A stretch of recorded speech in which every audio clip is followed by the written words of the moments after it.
There's a quiet revolution happening, and most people have no idea they're part of it.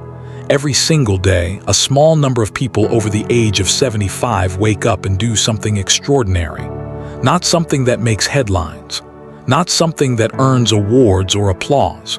In fact, most people around them probably don't even notice.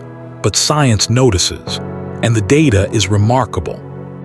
The people who hold on to these 6 daily habits after 75 are not just living longer, they're living better. They're sharper, warmer, more grounded, and more at peace than most people half their age. And here's the thing that might surprise you. These aren't things you have to buy or learn or train for. You may already be doing some of them right now. So let's find out. Because if you're still doing these things every day after 75, you're rarer than you think. We live in a world that worships youth. Everything about modern culture tells us that getting older means slowing down, stepping back, gradually fading from the picture. But that story is wrong. And I think deep down you've always known it. There is a very different kind of older adult, one that researchers keep stumbling across when they study longevity, cognitive health, and emotional well-being. These are people who, by conventional standards, are supposed to be winding down. Instead, they're thriving. What separates them isn't luck or genetics or a particular diet, though all of those can help. What separates them are habits. Simple, consistent, daily habits that keep the body, the mind, and the spirit alive and engaged. Today, I want to walk you through 6 of those habits. I want to be honest with you. Not everyone still practices them. Life gets busy. Priorities shift. Some of these habits quietly get left behind in the rush of years. But for those who still hold on to them, the rewards are extraordinary, so settle in.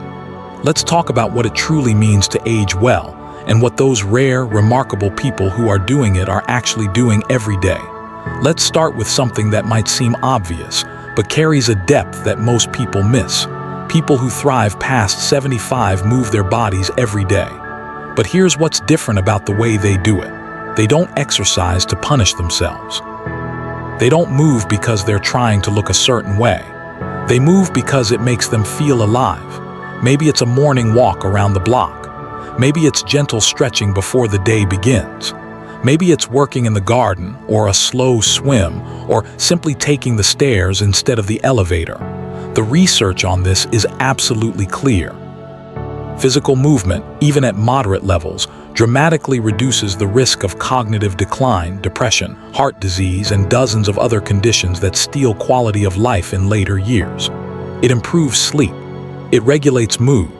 It keeps the body's systems working in harmony. But beyond the science, there's something else. The people who keep moving after 75 tend to see their body as a partner, something to care for and cooperate with, rather than something that's failing them. That shift in perspective is everything. If you still move your body every day, for whatever reason, in whatever way, you are practicing one of the most powerful habits in the world. Don't ever stop. Here's something that might change the way you think about your mind.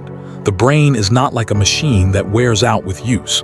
It's more like a muscle. The more you challenge it, the stronger it gets. And people who thrive past 75 understand this intuitively. They never stop learning. For some, it's a formal class, maybe a language they've always wanted to speak, or a history course at the local library, or even an online class. For others, it's less structured.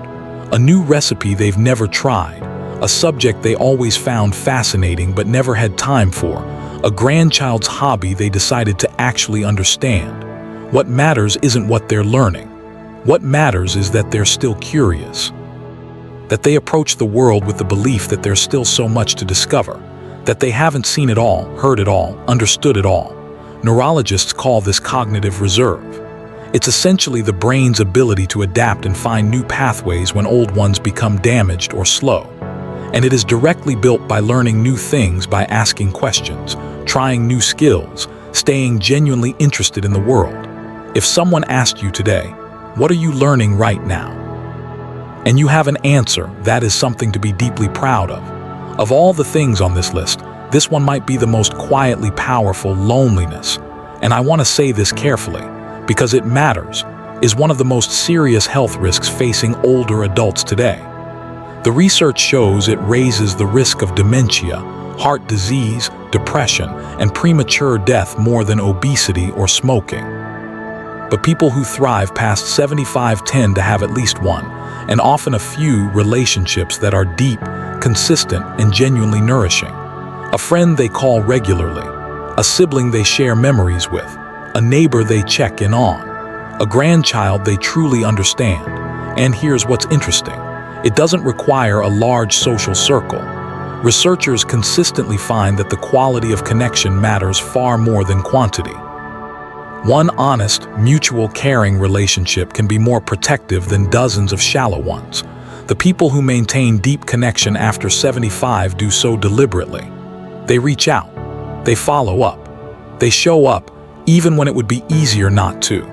They keep investing in the relationships that matter most to them, because they know, at a bone-deep level, that those relationships are life itself. If you have someone in your life you truly connect with, and you actively tend to that connection, you are doing something rarer and more precious than you might realize. Researchers studying the longest-lived communities in the world, the so-called blue zones in Okinawa, Sardinia, Costa Rica, and elsewhere, noticed something that cut across all of them. The people who lived longest almost universally had a strong sense of purpose, a reason to get up in the morning, something that pulled them forward into the day. In Okinawa, they call it ikigai, which roughly translates to reason for being. In Nicoya, Costa Rica, they call it plan de vida, a life plan. The words differ. The concept is universal. For people over 75 who are thriving, this purpose doesn't have to be grand. It doesn't have to change the world. It might be tending a garden that someone else will enjoy, mentoring a young person at the local school, writing down family stories before they're lost forever, volunteering at a food bank, caring for a pet who depends on them. What matters is the orientation, the feeling that the day ahead holds something worth showing up for, that there is still work to be done, care to be given, joy to be found. If you wake up in the morning with something that matters to you waiting, however modest, however quiet, that is a remarkable gift. And it is protecting your health in ways that science is only beginning to fully understand. This one surprises people, but it might be the most courageous habit on this entire list. People who thrive past 75 have, in many cases, made peace with things they cannot change. They've let go of old grievances that were quietly eating them alive. They've accepted losses of people, of abilities, of roles they once held without letting those losses define their entire experience of living. That doesn't mean they've forgotten. It doesn't mean they don't feel grief or sadness or regret. They do, but they've learned not to live there, not to set up permanent residence in the pain of the past or the anxiety of what might come. Psychologists who study aging have a term for this: emotional regulation. And it turns out it's one of the strongest predictors of well-being in later life. The ability to acknowledge difficult emotions, to feel them, name them, and then consciously choose not to be consumed by them. People who do this well often have some kind of daily practice that supports it. For some, it's prayer or meditation. For others, it's time in nature. Some write in a journal. Some talk to a trusted friend. Whatever the method, the result is the same: a lighter heart, a steadier spirit, a life that doesn't collapse under the weight of everything that has happened. If you know how to let go, even imperfectly, even partially, you are practicing a form of wisdom that many people spend their whole lives searching for. We've arrived at the final habit, and in many ways it ties everything else together. People who thrive past 75 are givers, not in a grand, performative way. In the quiet, daily, almost invisible way of people who understand that life is not primarily about what you accumulate, it's about what you contribute. Maybe it's time. A few hours a week helping someone who needs it. A regular call to a neighbor who lives alone. Teaching something they know to someone who wants to learn. Maybe it's attention. The gift of truly listening when someone speaks. Being the person in the room who makes others feel genuinely seen and heard. Maybe it's wisdom. Sharing what they've learned through stories, through example, through the patient willingness to be honest with someone who needs to hear the truth from someone who loves them. Research on this is fascinating and consistent. People who regularly give of themselves, their time, their attention, their care, report higher levels of life satisfaction, lower rates of depression, better immune function, and longer lives than those who are primarily focused inward. The act of giving, it turns out, isn't just good for the people who receive it. It's one of the most potent medicines known to exist for the person doing the giving. If generosity is still woven into your daily life, in whatever form it takes, you are living at a frequency that very few people ever find. So let's bring this home. 6 habits. Moving the body with joy, staying genuinely curious and always learning, nurturing the connections that matter most, waking up with purpose, learning to let go, and giving something of yourself every single day. These don't require wealth or youth or perfect health. They require something rarer, intention. The quiet daily decision to keep showing up fully for your own life. Here is what I want you to hold on to after this video ends. The world often sends older adults a quiet message that says your most important years are behind you, that your role now is to make way for what's next. Don't believe it.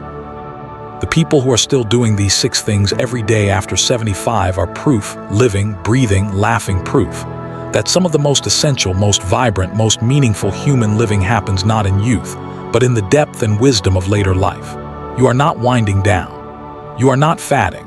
If you are still curious, still moving, still connected, still purposeful, still generous, still able to let go and begin again, you are, in every way that matters, still becoming. And that is one of the rarest and most beautiful things in the world. Before you go, I'd love to hear from you. Which of these 6 habits feels most alive in your life right now? And which one do you think you'd like to bring back or strengthen? Leave a comment below.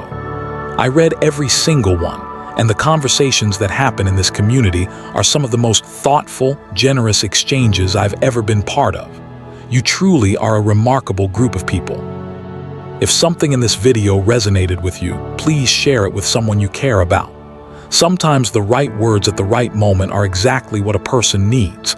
And if you haven't subscribed yet, I'd be honored to have you here. Every week, we explore ideas about how to live well, age with intention, and find real meaning in the years ahead. You belong in this conversation. Thank you for spending this time with me. I'll see you in the next one.